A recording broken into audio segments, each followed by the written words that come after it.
The sound of a pistol firing into the dusty air made Flora McGrath flinch and clutch her baby tighter to her chest.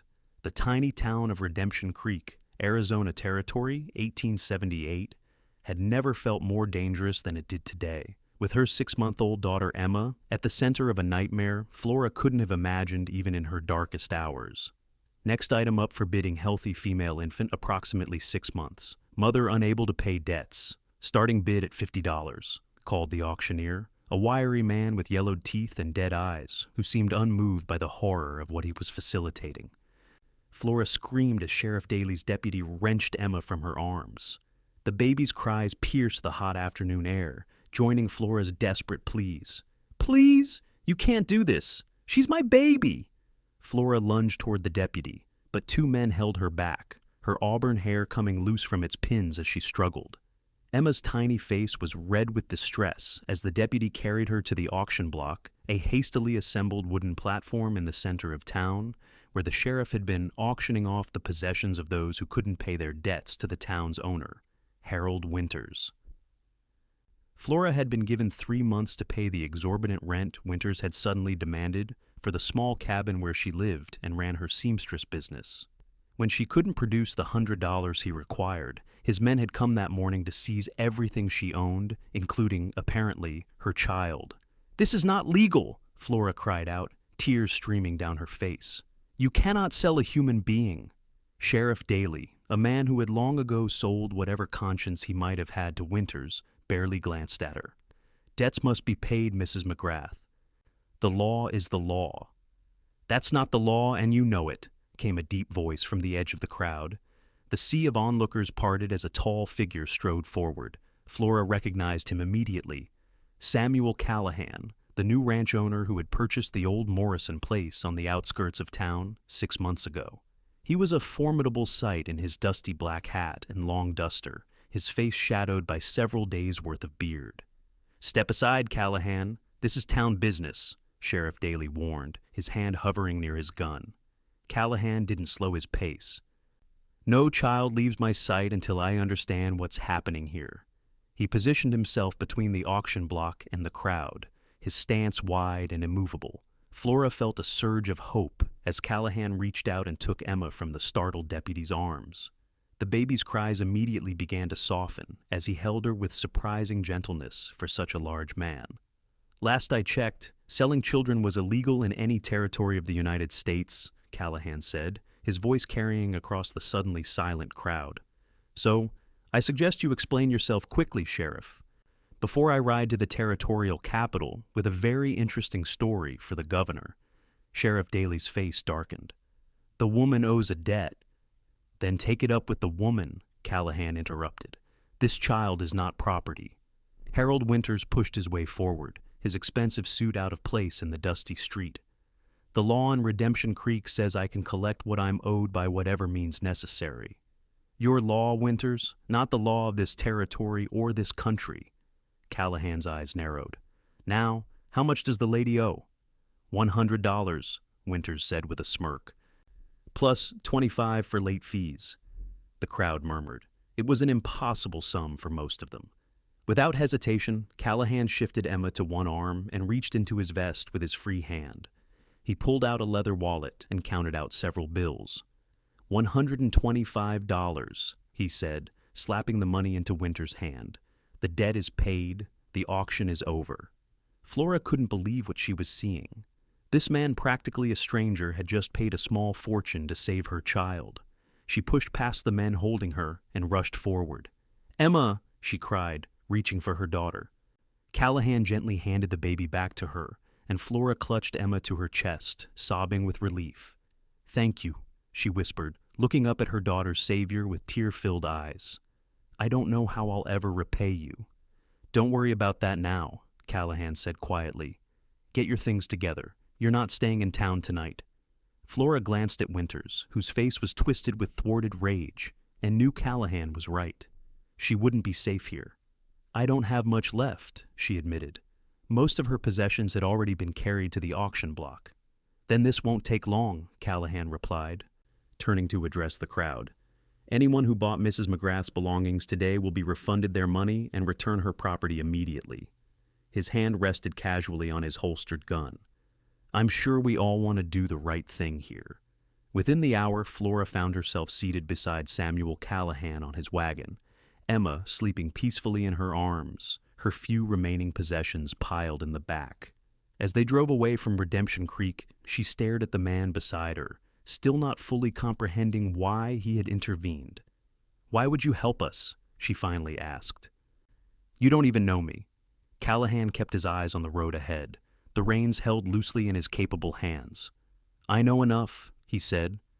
"I know you're Flora McGrath, town seamstress since your husband died in that mining accident last year. I know you're honest and hardworking, and I know that what was happening back there was wrong." He glanced at her briefly. "That's all I needed to know." Flora studied his profile, noting the determined set of his jaw and the tiny lines around his eyes that suggested he smiled more than he frowned when he wasn't saving women and children from corrupt town officials. "Where are we going?" she asked, suddenly realizing she had no idea where he was taking them. "My ranch," he replied.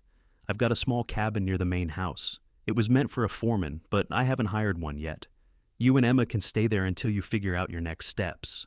"I can't impose—" "It's not an imposition," he cut her off. "It's the decent thing to do. Besides," he added with a ghost of a smile, "I could use a good seamstress. Ranch hands are always tearing their clothes."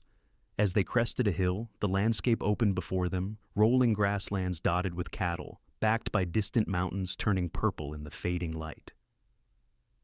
In the center of it all stood a large two-story ranch house with a wide porch, smoke curling from its chimney. Off to one side was a smaller cabin, just as Callahan had described. "Welcome to the Triple C Ranch," he said. Flora felt something loosen in her chest, something that had been tight for so long she'd forgotten what it felt like to breathe freely. For the first time since her husband's death, she felt something like hope stirring within her. "Thank you, Mr. Callahan," she said softly. "Samuel," he corrected her. "Or Sam. Mr. Callahan was my father." "Samuel," she repeated, testing the name. "I'm Flora. And this is Emma." He nodded, his eyes warm as they met hers briefly before returning to the road. "I know." The cabin was simple but clean, with a main room containing a small kitchen area and sitting space, and a separate bedroom. Samuel, she was already thinking of him by his first name, lit the lamps and stoked a fire in the small stove while Flora looked around. "It's not much," he said, watching her reaction. "It's perfect," she replied honestly. After the fear of losing Emma, a safe place to sleep seemed like luxury beyond imagining. "There's food in the cupboard, and I'll have Mrs. Pearson, my housekeeper, bring over some milk for the baby in the morning." He moved toward the door.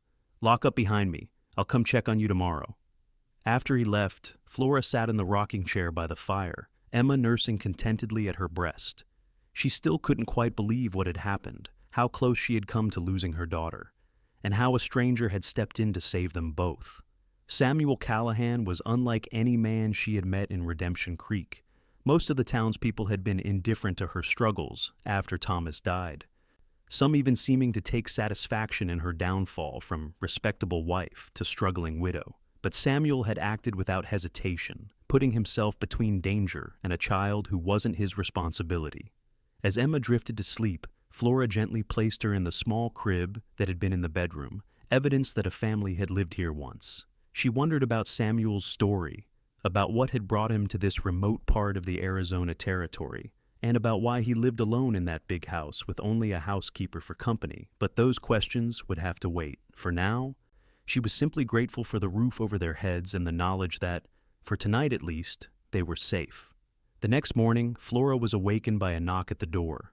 Emma was still sleeping soundly, so Flora quickly pulled a shawl around her shoulders over her nightgown and went to answer.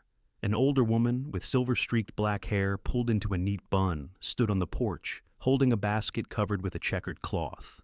"Mrs. McGrath, I'm Dorothy Pearson, Mr. Callahan's housekeeper. I've brought breakfast and some milk for the baby." She offered a kind smile. "May I come in?" Flora stepped aside, suddenly conscious of her disheveled appearance. "Of course, Mrs. Pearson, and please call me Flora." "Then you must call me Dorothy."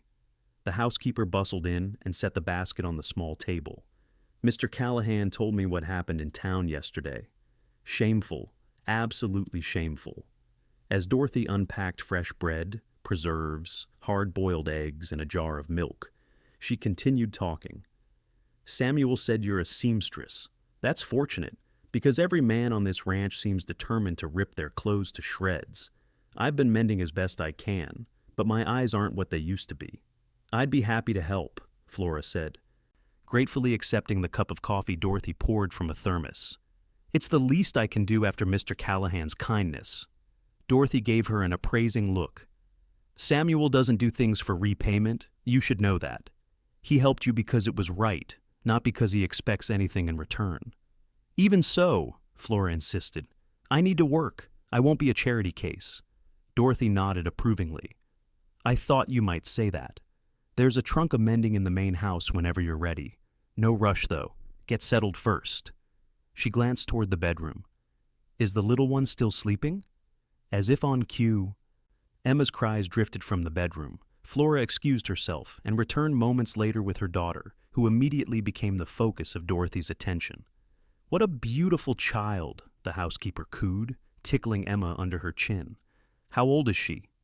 6 months next week, Flora replied, sitting down to feed Emma a spoonful of the mashed porridge Dorothy had brought. Perfect age, all smiles, and not yet mobile enough to get into trouble. Dorothy's eyes softened with something like nostalgia. I had 3 of my own, all grown and gone now. My husband passed 5 years ago. She straightened and began tidying up. That's when I came to work for Samuel, needed the change. Flora wanted to ask more about Samuel, but before she could, the door opened after a brief knock and the man himself appeared. Good morning, ladies, he said, removing his hat as he entered. I see you've met. Indeed we have, Dorothy replied, and I was just leaving to prepare your breakfast. She patted Flora's shoulder. Come up to the main house when you're ready, dear. After Dorothy left, Samuel stood somewhat awkwardly in the center of the room, his hat in his hands. In the morning light, Flora could see him more clearly than she had the day before. He was younger than she'd initially thought, perhaps 30 or 31, only a few years older than her, 26 years. His dark hair curled slightly at the edges, and his eyes were a clear hazel that seemed to shift between green and brown, depending on how the light hit them. Did you sleep well? He asked. Better than I have in months, she admitted. Thank you again for everything. He nodded, appearing uncomfortable with her gratitude. I wanted to let you know that I sent one of my men to the territorial marshal this morning. What Winters and Daly tried to do was illegal, and they should answer for it. Flora felt a chill despite the warm morning. Will they come after Emma? Not if they know what's good for them. The steel in his voice was unmistakable. But just to be safe, I've doubled the men watching the property borders. No one comes onto Triple C land without my knowing about it. He moved toward the door, then hesitated.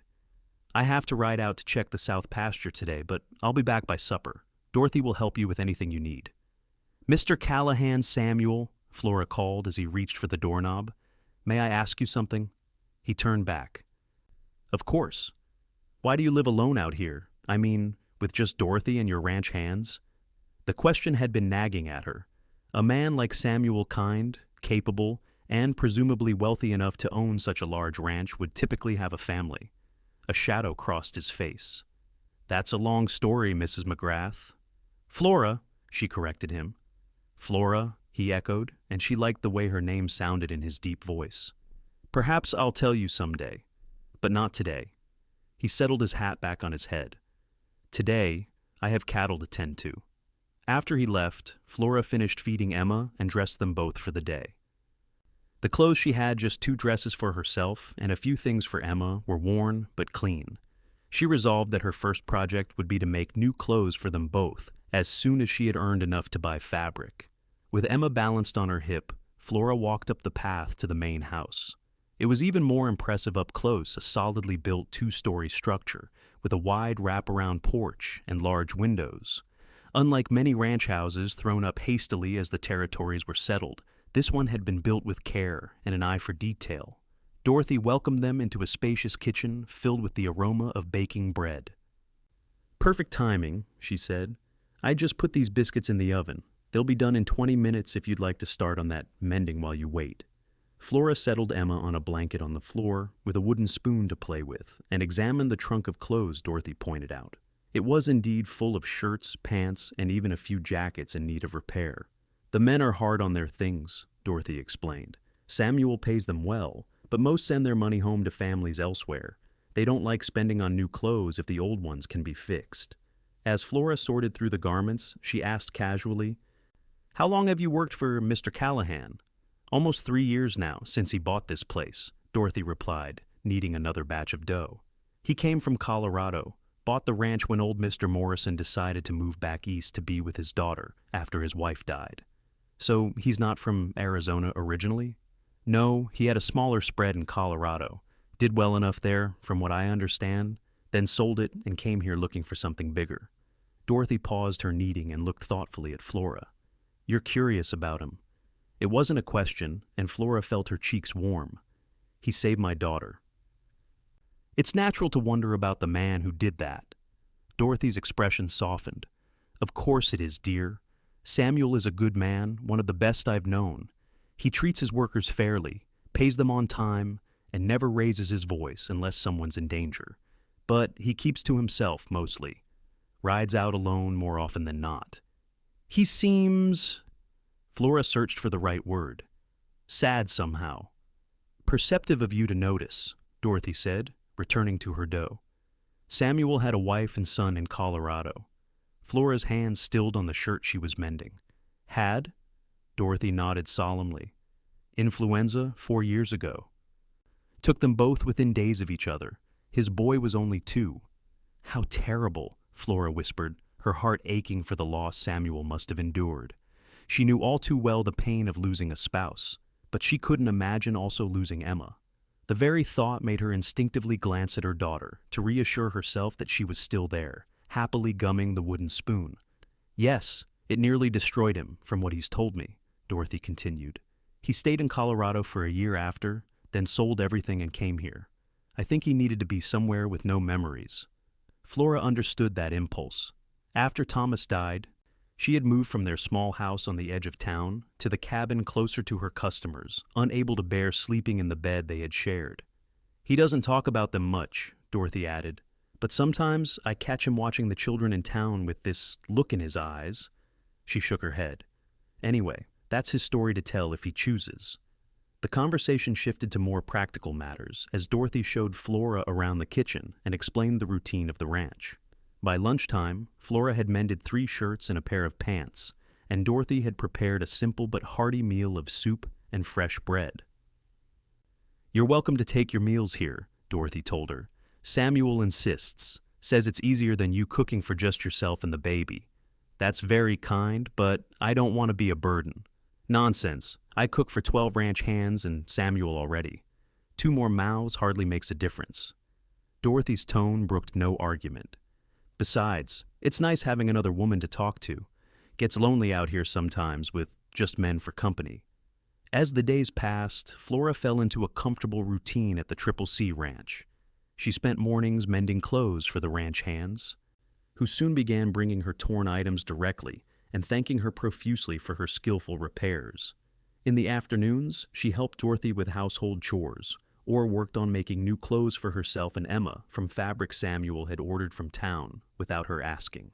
Samuel himself was often away from the house during daylight hours, riding out early to work with his men and returning tired and dusty in the evenings. But he made a point of asking after Flora and Emma each day, and sometimes in the evenings he would sit on the porch of the main house with Flora beside him, Emma sleeping in her arms. As they watched the sunset paint the desert landscape in brilliant oranges and purples.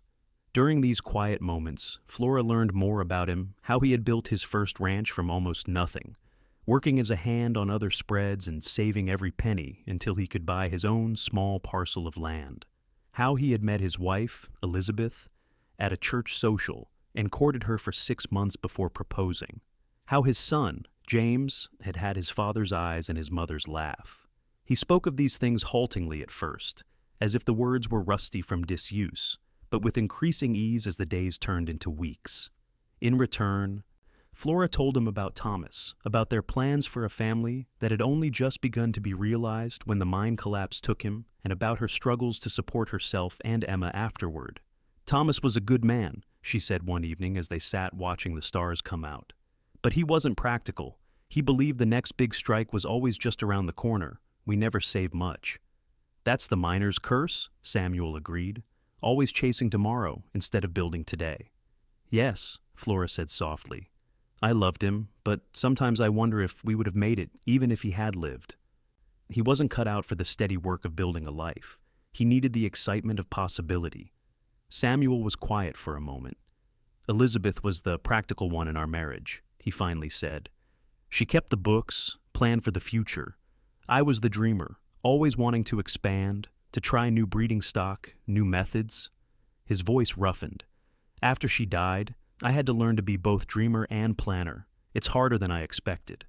Flora looked at him in the fading light, seeing the strength and the vulnerability in his profile.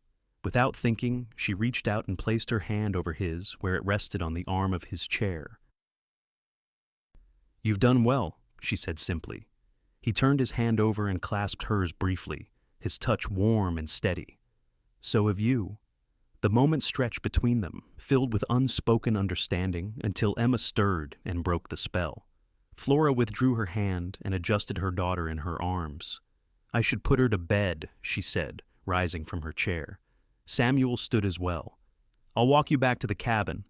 The night air was cool as they walked the short distance between the houses, their steps aligned in a comfortable rhythm. When they reached the cabin door, Samuel hesitated. Flora, he said, his voice low. The territorial marshal sent word today. They've arrested Winters and Daly. The trial will be in 3 weeks in Tucson. Flora's heart raced. Will I need to testify?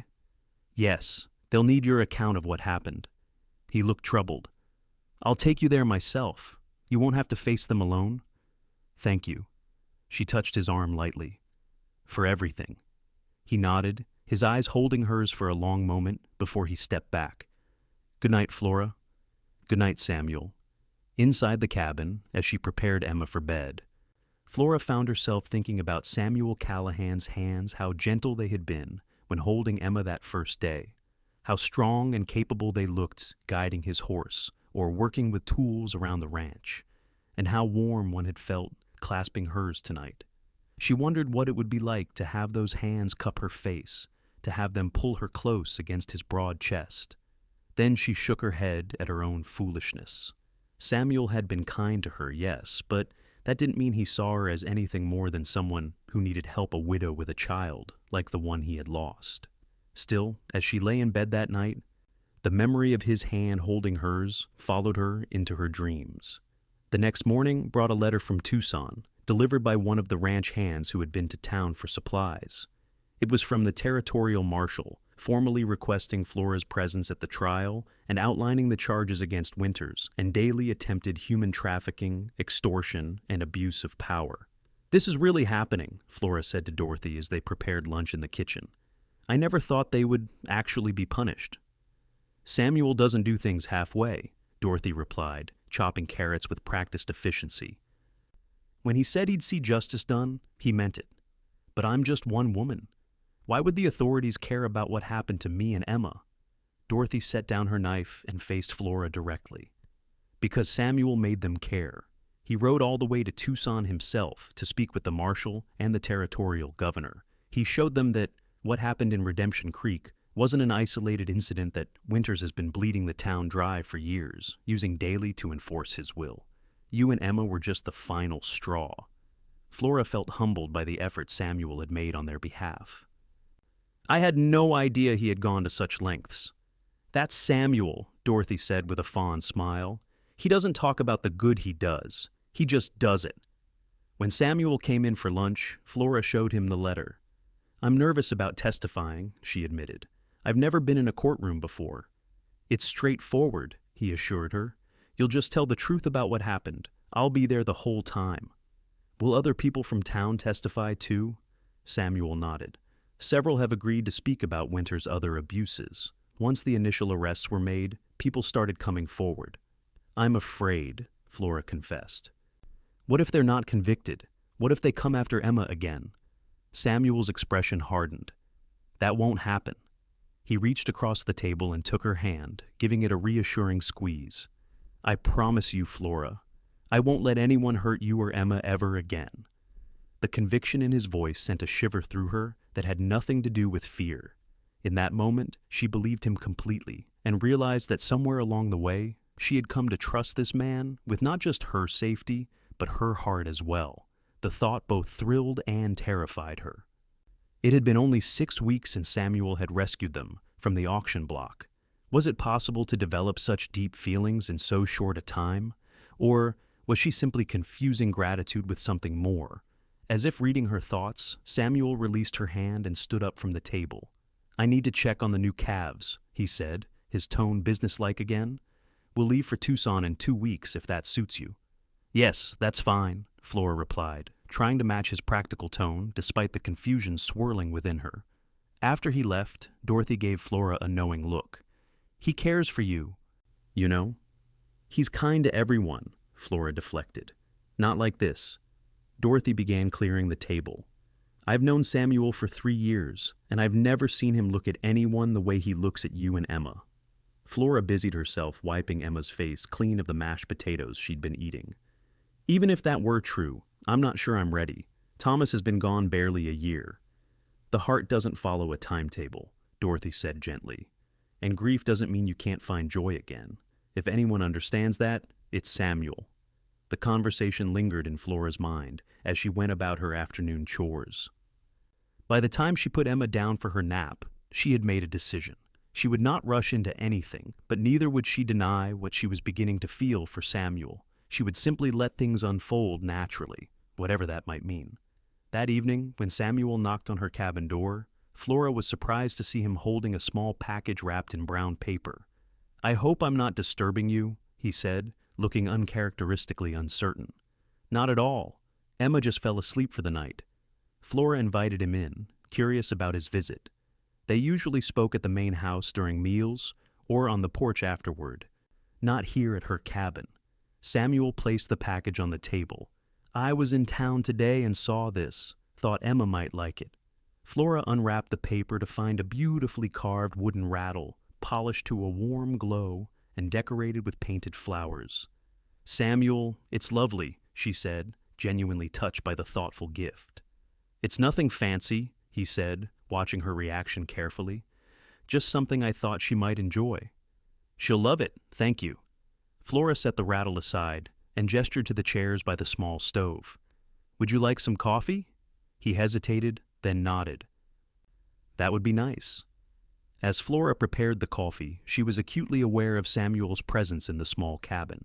He seemed to fill the space with his quiet strength, making it feel both smaller and somehow more like a home than it had before. I've been thinking about what happens after the trial, Samuel said as she handed him a steaming cup. Flora sat across from him, her own cup warming her hands. What do you mean? You'll be free to go back to Redemption Creek if you want. With winters gone, the town will need to rebuild. There will be work for a seamstress. His tone was neutral. But Flora thought she detected something like apprehension in his eyes. Is that what you think I should do? She asked carefully. Samuel looked down at his coffee. I think you should do whatever makes you and Emma happiest. And if staying here would make us happiest? His head snapped up, his hazel eyes searching her face. Is that what you want? Flora took a deep breath. I've come to care about this place, about the people here. She gathered her courage. About you, Samuel. The silence that followed seemed to stretch endlessly, broken only by the soft crackling of the fire in the stove. Flora, he finally said, his voice rough with emotion, I haven't allowed myself to think about a future with anyone since Elizabeth died. I didn't think I could bear to risk that kind of loss again. I understand, she said softly, her heart sinking, despite her determination not to expect too much. But then you and Emma came into my life, he continued, setting his cup down and leaning forward. And suddenly, I found myself thinking about tomorrow again, about next week, next month, next year. I started imagining what it would be like to hear a child's laughter in the main house again, to have someone to share meals with who isn't on my payroll. He reached out and took her hands in his. I've been afraid to admit it, even to myself, but I care for you, Flora, more than I thought possible. Flora felt tears welling in her eyes. I care for you too, Samuel. I wasn't looking for this for you, but here you are. Here we are, he agreed, his thumbs tracing gentle circles on the backs of her hands. Then, with a deliberateness that made her heart race, he stood and pulled her gently to her feet. One of his hands released hers to cup her cheek, his touch feather light and questioning. May I? He whispered. Flora nodded, unable to speak past the emotion closing her throat. Samuel bent his head and kissed her, a tender brush of lips that asked rather than demanded. Flora responded in kind, her free hand coming to rest on his chest, feeling the steady beat of his heart beneath her palm. When they parted, Samuel rested his forehead against hers. I don't want to rush this, he said. You and Emma deserve certainty, not impulse. I agree, Flora replied. We have time to be sure. He kissed her once more, briefly but with a promise of more to come, then reluctantly stepped back. I should go, he said. We both need to think clearly. Flora walked him to the door, where he paused with his hand on the knob. Stay at the CCC, he said. Regardless of what happens between us, this is your home now, if you want it to be. I do, she assured him. Emma and I both do. After he left, Flora touched her fingers to her lips, still feeling the gentle pressure of his kiss. For the first time since Thomas died, she allowed herself to imagine a future filled with love and family, a future with Samuel. The next 2 weeks passed in a blend of ordinary routine and extraordinary moments as Flora and Samuel navigated the beginnings of their relationship. They were careful, mindful of Emma and the upcoming trial, but each day brought them closer together. Samuel took to stopping by the cabin in the mornings, to walk with Flora and Emma to breakfast at the main house. In the evenings, they would often sit together on the porch, sometimes talking for hours, other times simply enjoying a comfortable silence as Emma played on a blanket at their feet. Flora learned that Samuel had a dry sense of humor that emerged when he was relaxed, and that he was well-read despite having little formal education. He told her stories of his childhood in Missouri, of learning to ride before he could properly walk, and of the mentor who had taught him ranching when he was just 16. In turn, she shared her own history growing up the daughter of a shopkeeper in St. Louis, learning sewing from her mother, and meeting Thomas when he came to buy supplies before heading west to seek his fortune. She spoke of her grief when news came of the mine collapse, and of her determination to make a life for herself and the child she had just discovered she was carrying. You're the strongest woman I've ever known, Samuel told her one evening as they sat side by side, his arm around her shoulders. I don't feel strong most of the time, she admitted. Just stubborn. Stubbornness is just strength that won't give up, he replied with a smile, pressing a kiss to her temple. As the day of departure for Tucson approached, Flora grew increasingly anxious about the trial. The night before they were to leave, she couldn't sleep, pacing the cabin floor after putting Emma down for the night. A soft knock at the door revealed Samuel, also apparently unable to rest. I saw your light, he said. Thought you might want company. Flora welcomed him in, grateful for his presence. I keep thinking about facing Winters and Daly again, she confessed as they sat at the small table. About what they might have done if you hadn't been there that day. Samuel reached across the table and took her hand. But I was there, and now they'll face justice for what they tried to do. What if the jury doesn't convict them? What if they have friends in Tucson? They won't walk free, Samuel said with quiet certainty. The evidence is too strong, and the territorial governor himself is taking an interest in the case. Flora sighed, trying to release her tension. I know I'm borrowing trouble. It's just hard not to worry. That's understandable. Samuel squeezed her hand. But you're not facing this alone. I'll be with you every step of the way. Flora looked at him across the table, this man who had changed her life in ways she was still discovering. In the lamplight, his features were softened, the usual watchfulness in his eyes replaced by a warmth that made her breath catch. Samuel, she said softly, whatever happens in Tucson, I want you to know how grateful I am that you came into our lives, not just for what you did that day, but for everything since. Flora, he replied, his voice rough with emotion, having you and Emma here has brought life back to this place and to me. I'm the grateful one." He stood and came around the table, drawing her to her feet and into his arms. The kiss they shared was deeper than those that had come before, filled with a growing certainty about what they meant to each other. When they finally parted, both breathless, Samuel cupped her face in his hands. "When we return from Tucson, we should talk about the future, our future, if that's what you want." "It is," Flora whispered, her heart full. "It's what I want more than anything." He kissed her once more, then reluctantly stepped back. "I should go. We have an early start tomorrow." As she watched him walk back to the main house through the moonlight, Flora felt a sense of anticipation replace her anxiety. Whatever challenges lay ahead in Tucson, she would face them with Samuel beside her, and then they would return to build a life together. The journey to Tucson took 3 days by wagon, with Emma alternately charming and exhausting her adult companions. Samuel had arranged for comfortable accommodations along the way, and despite the purpose of their trip, Flora found herself enjoying the changing landscape and the uninterrupted time with Samuel. They arrived in Tucson late on the 3rd day and checked into a respectable hotel where the territorial marshal had reserved rooms for the witnesses. The trial was set to begin the following morning. "Try to get some rest," Samuel advised as he walked Flora to her door, Emma already asleep in her arms. "Tomorrow will be a long day." "Will you be there when they call me to testify?" she asked, unable to keep the nervousness from her voice. "I'll be in the courtroom the entire time," he promised. "Just look for me if you get scared." The courthouse was imposing, a 2-story brick building with tall columns flanking the entrance. Inside, the courtroom was already crowded when Flora arrived with Samuel beside her and Emma in her arms. Dorothy had offered to stay with the baby during the proceedings, but Flora couldn't bear to be separated from her daughter, especially when facing the men who had tried to take her away.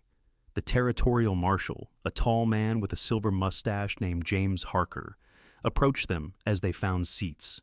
"Mrs. McGrath, Mr. Callahan," he greeted them with a nod. "Thank you for coming. We'll be calling you to testify this morning, Mrs. McGrath, after the opening statements." Flora nodded, her throat too dry to speak. "And you should know," Marshal Harker continued, lowering his voice. "Winters has some supporters in the gallery. They've been making noise about the charges being exaggerated. Stay close to Mr. Callahan or my deputies when you're not on the stand." Samuel's expression darkened. "I won't let her out of my sight." The marshal nodded approvingly. "Good man. I'll be calling you to testify tomorrow, Callahan. Today is for Mrs. McGrath and the other townspeople." As the marshal moved away, Flora clutched Emma tighter. "Samuel, I'm frightened."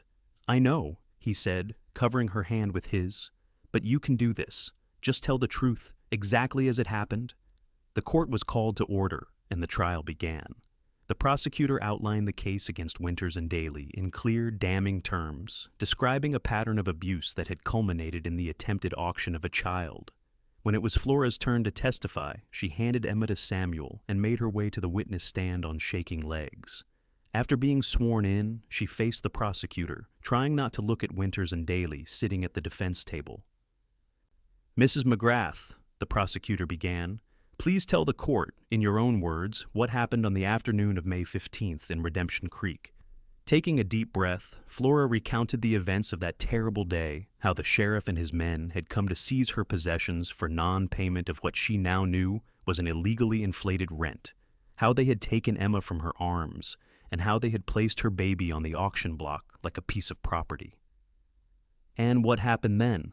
the prosecutor prompted. "Mr. Callahan Samuel stepped forward," Flora continued, her voice stronger now. "He said no child would leave his sight, and he took Emma from the deputy. Then he paid my debt in full and told everyone the auction was over." "Did either Sheriff Daly or Mr. Winters object to Mr. Callahan's intervention?" "Sheriff Daly threatened him, and Mr. Winters argued that he had the right to collect debts by any means. But Samuel Mr. Callahan stood his ground. He said selling children was illegal in any territory of the United States." "And he was right about that," the prosecutor confirmed. No further questions. The defense attorney, a slick-looking man in an expensive suit, approached the stand. "Mrs. McGrath, isn't it true that you owed Mr. Winters a considerable sum for rent on property he owned?" "I owed the amount specified in our original agreement," Flora replied carefully. Mr. Winters tripled the rent without notice or explanation. But you were behind on payments even before the increase, were you not? By 2 days, Flora said firmly. I had always paid within the grace period before, and Mr. Winters had never objected. The attorney tried several more angles, attempting to paint Flora as irresponsible and Winters as a businessman simply collecting his due, but Flora held firm to her account. When she was finally dismissed, she returned to Samuel's side, relieved to have Emma back in her arms. You did wonderfully, Samuel whispered, his arm protective around her shoulders.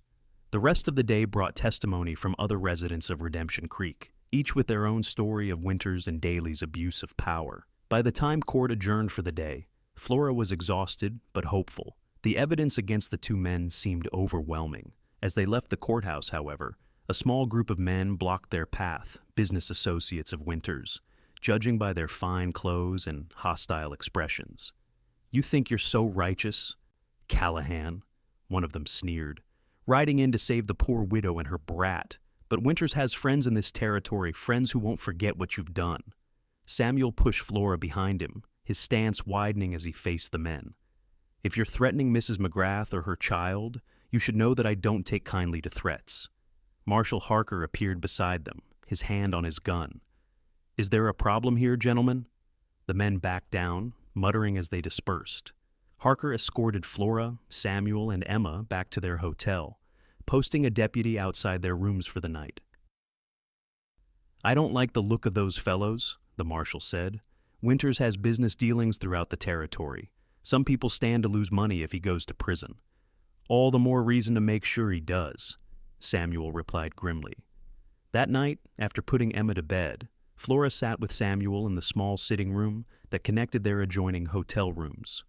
I'm sorry you've been drawn into danger because of us, she said, her hands twisting in her lap. Samuel covered her restless hands with one of his. Flora, look at me. She raised her eyes to his. I chose to intervene that day in Redemption Creek. I chose to bring you and Emma to my ranch, and I choose every day to stand by you both. His gaze was steady, his voice firm. There's nowhere else I'd rather be, and nothing I wouldn't do to keep you safe. Flora felt tears well in her eyes. I don't deserve you. You deserve everything good in this world, he countered, pulling her gently into his arms. She rested her head against his chest, drawing comfort from his strength and the steady beat of his heart.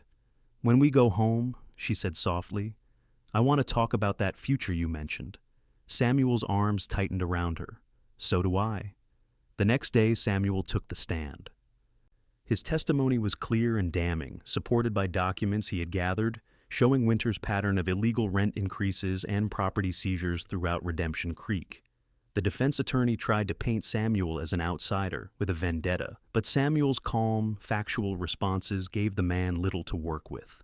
By the time he stepped down, it was clear to everyone in the courtroom that Winters and Daly had few options left. On the third day of the trial, the defense presented their case, calling character witnesses for Winters and arguing that Daly had simply been following orders. Their arguments fell flat against the mountain of evidence and testimony the prosecution had presented. The jury deliberated for less than 2 hours before returning with a verdict, guilty on all counts. Judge Wilson, a stern older man with a reputation for fairness, sentenced Winters to 10 years in the territorial prison and Daly to 5, with the additional stipulation that neither could hold property or office in the Arizona territory again. As the courtroom erupted in cheers and the convicted men were led away, Flora turned to Samuel, tears of relief streaming down her face. It's over, she whispered. It's really over. He gathered her and Emma into his arms, heedless of the crowd around them. Yes, he said, his voice thick with emotion. Now we can go home and start our future.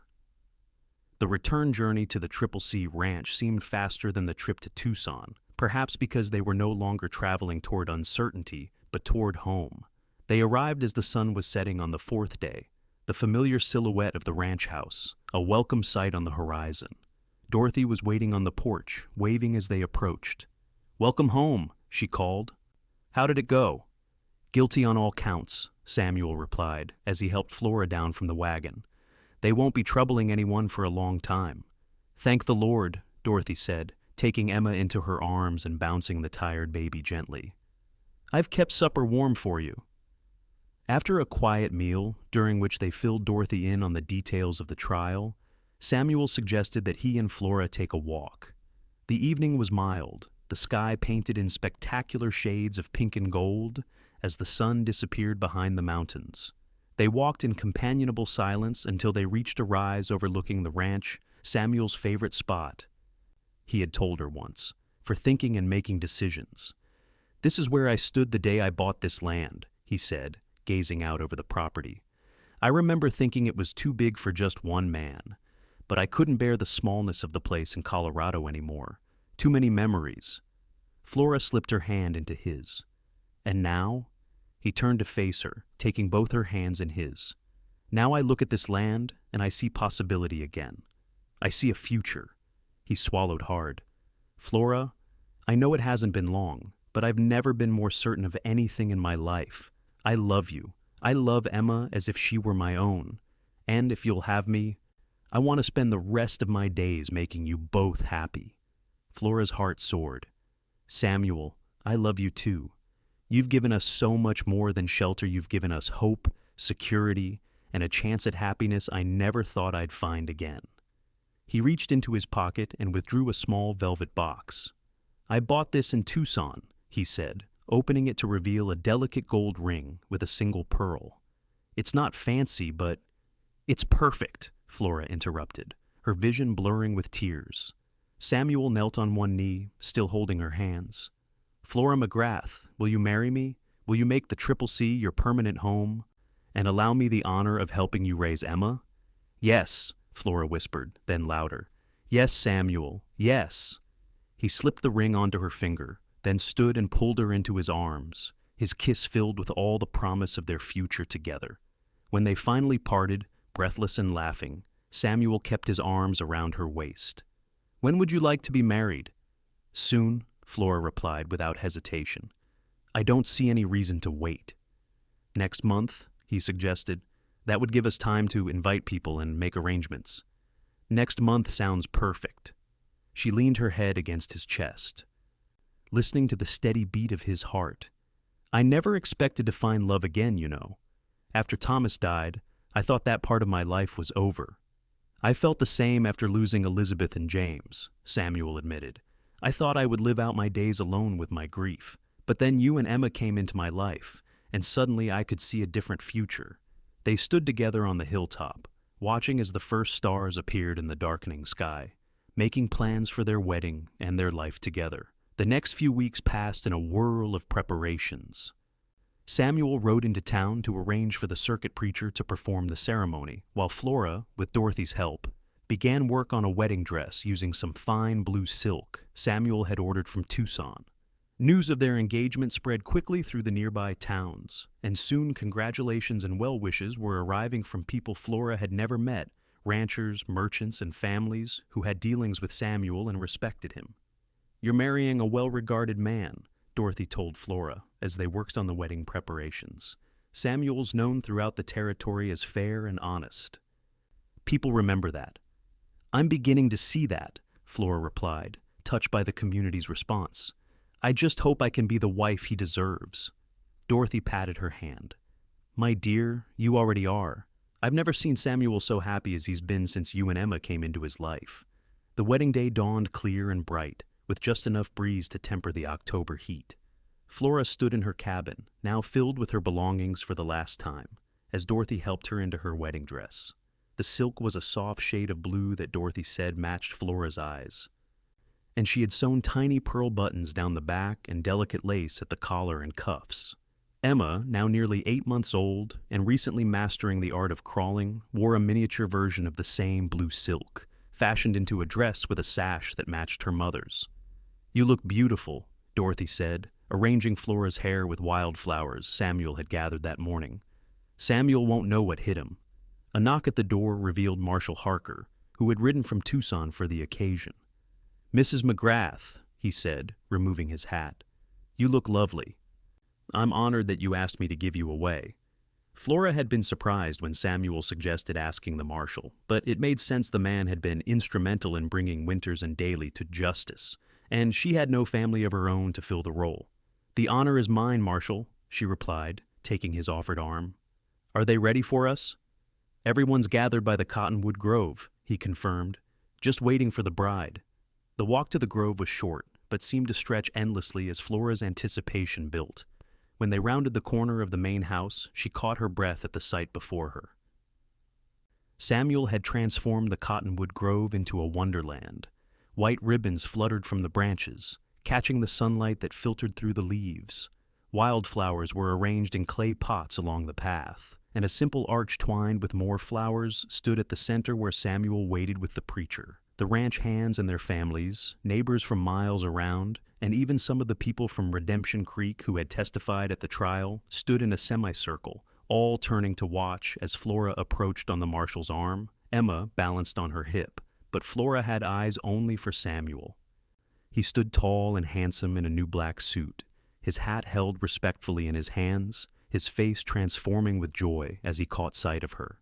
As she reached him and the marshal placed her hand in Samuel's, Flora felt a sense of rightness that transcended all the pain and fear that had led her to this moment. This was where she was meant to be. The ceremony was simple and heartfelt. They exchanged vows they had written themselves, promising to cherish and support each other, to build a life filled with love, and to raise Emma together. When Samuel added a promise to always protect them both, his voice thick with emotion, there wasn't a dry eye in the gathering. The preacher pronounced them husband and wife, and Samuel kissed her with a tenderness that made her heart overflow with love. Emma, caught between them, patted their faces with her small hands, making everyone laugh. The celebration afterward was joyful a feast prepared by Dorothy and the wives of the ranch hands, music provided by several of the men who played fiddle and guitar, and dancing that continued well into the evening. Emma was passed from arm to arm, thoroughly enjoying being the center of attention until she finally fell asleep on Dorothy's lap.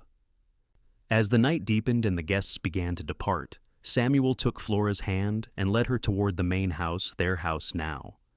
"Welcome home, Mrs. Callahan," he said softly as they crossed the threshold. Flora, carrying the sleeping Emma, felt tears of happiness prick her eyes. "Home," she repeated. "I like the sound of that." Samuel showed her to the master bedroom, where a cradle had been placed for Emma. After they settled the baby, he turned to Flora, his eyes filled with love and desire. "I've been waiting for this moment since the day I first saw you," he admitted, drawing her into his arms. "Not just tonight, but every moment of our future together." "So have I," Flora whispered, reaching up to touch his face. "I love you, Samuel Callahan." "And I love you, Flora Callahan," he replied, bending to kiss her with a passion that had been restrained until now. Later, as they lay together in the quiet darkness, Samuel's arms around her and Emma sleeping peacefully nearby, Flora reflected on the journey that had brought her here, from the terror of nearly losing her child to the joy of finding a love she hadn't believed possible. "What are you thinking?" Samuel asked, his fingers tracing lazy patterns on her bare shoulder. "I'm thinking about that day in Redemption Creek," she replied honestly. "How something so terrible led to something so wonderful." He tightened his arms around her. "I thank God every day that I was there." "So do I." She lifted her head to look at him in the moonlight streaming through the window. "Promise me something?" "Anything. Promise me that we'll use what happened to help others, that we'll make the Triple C a place where people can find safety and new beginnings, just like Emma and I did." Samuel kissed her forehead. "I promise. This ranch is big enough for many dreams, and that's a fine one to start with." Epilogue. 5 years later. The sound of children's laughter echoed across the yard of the Triple C Ranch as Flora watched from the porch, her hands resting on her rounded belly where their third child grew. Emma, now 5.5, was leading her 3-year-old brother James in a game of chase around the oak tree Samuel had planted the day after their wedding. "Careful with your brother, Emma," Flora called, smiling as her daughter immediately slowed her pace to let the toddler catch up. The ranch had flourished in the 5 years since she and Samuel had married. They had expanded their herd, built a school for the children of the ranch hands and neighboring properties, and established a reputation for fair dealing throughout the territory. True to their promise, they had also made the Triple C a haven for those in need. The The cabin where Flora had first stayed now housed a young widow and her son who had fled an abusive situation in California. Samuel had given the woman work in the ranch office, allowing her to build a new life with dignity. 2 other small houses had been built for similar cases, people who needed a fresh start and the safety to rebuild their lives. Samuel never asked for payment beyond honest work. And more than once, Flora had caught him slipping extra money to those who were struggling. The sound of hoofbeats drew her attention, and she smiled as she saw Samuel riding toward the house. He dismounted in one fluid motion that still made her heart beat faster, even after 5 years of marriage. As he approached, his face lit with the smile he reserved just for her. "How are my girls today?" he asked, climbing the porch steps to kiss her and place a gentle hand on her belly. "We're fine," Flora replied, leaning into his embrace. "Your daughter has been practicing her acrobatics all morning." "That's my girl," he said with a proud grin. They both knew this baby was another daughter from the way Flora carried, similar to how she had with Emma, but different from her pregnancy with James. "Papa!" Emma cried, abandoning her game to run to Samuel, James toddling behind her. Samuel scooped them both up, one in each arm, and swung them around as they shrieked with delight. "And how are my deputies today? Have you been helping your mama?" "I set the table for lunch," Emma reported importantly, "and James helped Dorothy feed the chickens." "Chickens!" James agreed, his face serious as he nodded. Samuel set them down and ruffled their hair. "Good job, both of you. Now, why don't you go tell Dorothy I'm home and hungry enough to eat a whole cow?" As the children raced off to find the housekeeper, Samuel turned back to Flora, drawing her into his arms again. "I missed you today," he murmured against her hair. "You were only gone for the morning," she teased, though she had missed him too. They had settled into a partnership that felt as natural as breathing, each complementing the other's strengths. "Too long," he insisted, kissing her again. A rider appeared on the road leading to the ranch, and Samuel straightened, shading his eyes to identify the visitor. "It's Marshal Harker," he said, surprised. The marshal, now a good friend, usually sent word before visiting. As Harker approached, Flora could see he was riding hard, his expression grim. Samuel stepped off the porch to meet him. "Samuel, Flora," Harker greeted them, dismounting quickly. "Sorry to arrive unannounced, but I have news that couldn't wait." "What is it, James?" Samuel asked, using the marshal's first name, as they had for years now. "Harold Winters died in prison yesterday," Harker said without preamble. "Consumption, according to the prison doctor." Flora felt a complicated mix of emotions at the news. The man had tried to sell her child, had threatened her very existence, and yet she couldn't find it in herself to rejoice at anyone's death. "And Daly?" Samuel asked, his arm protective around Flora's shoulders. "Still serving his time. He's due for release next year." Harker hesitated. "There's more. Winters left a will. He had no family, so he left everything he owned to Emma." "What?" Flora gasped. "Why would he do such a thing?" Harker shook his head. "His lawyer says it was remorse. But I think it was his final attempt to insert himself into your lives. The bequest comes with a condition: Emma must return to Redemption Creek when she turns 18 to claim the inheritance, or it goes to the town." Samuel's expression darkened. "She'll be of age. She can decide for herself what to do with an inheritance from the man who tried to sell her." "That's 13 years away," Flora added, calmer now.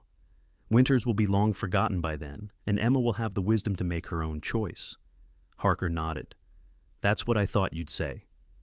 I'll inform Winters' lawyer that you acknowledge the bequest, but make no promises on Emma's behalf." "Thank you, James," Samuel said. "Will you stay for lunch? The children would love to see you." As they walked into the house together, Flora felt a renewed sense of gratitude for the life she and Samuel had built. Whatever shadows the past might cast, they faced them together, protecting their children while teaching them to be strong and compassionate. That night, after the children were asleep and Marshal Harker had departed with promises to return for a proper visit soon, Flora and Samuel stood on the porch in the moonlight, his arms around her as they gazed at the stars. "Are you troubled by Winters' bequest?" Samuel asked, always attuned to her thoughts. "No," Flora replied honestly. "Emma is our daughter in every way that matters. She'll know the truth about her history when she's old enough, but she'll make her decisions based on the values we've taught her, not on the manipulations of a man she never knew. Samuel kissed the top of her head. "You're a wise woman, Flora Callahan. And you're a good man, Samuel Callahan, the best I've ever known." She turned in his arms to face him. "Do you ever think about that day? The day you stopped the auction?" "Every day," he admitted. "I thank God I was there, that I found you and Emma." His hand came to rest on her belly, feeling their unborn daughter's movements. "That I found our future." "So do I," Flora whispered, reaching up to touch his beloved face. "So do I." As they stood together under the vast Arizona sky, Flora thought about the journey that had brought them here, from terror and loss to love and family. Life had taught her that the darkest moments could lead to the brightest futures, if one had the courage to keep moving forward. And with Samuel beside her, Flora knew they would face whatever came next together. Their love a shelter strong enough to weather any storm. Their family a testament to the healing power of love and second chances in the wild, beautiful landscape they called home.